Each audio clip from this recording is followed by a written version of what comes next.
I have this little bee who's so thirsty. I had to cover my drink. I don't want to swallow a bee.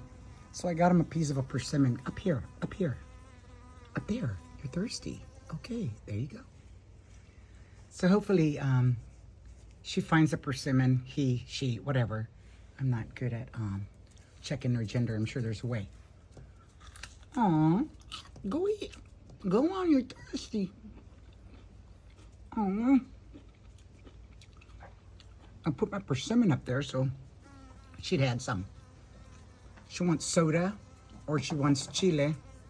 And I don't suggest that this bee does that.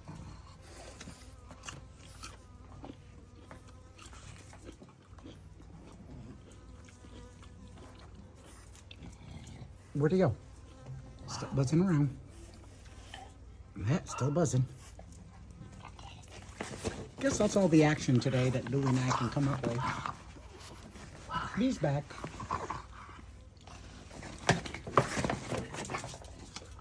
Bee's back. There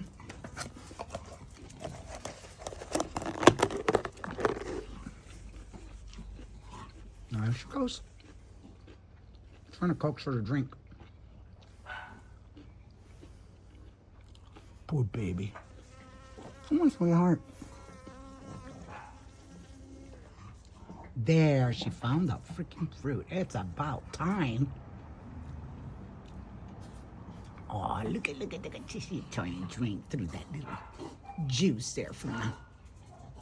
Look how happy that little bee is right now. Oh, just so happy. I just love bees. They're amazing. Look at that. They're so fun to watch. I try to teach my grandson, please don't be scared of the bees. I don't want him swatting, but he's got some learned behavior for the people that are afraid. Huh? I wish you had enough. I'm just going bye-bye now. Bye, bee.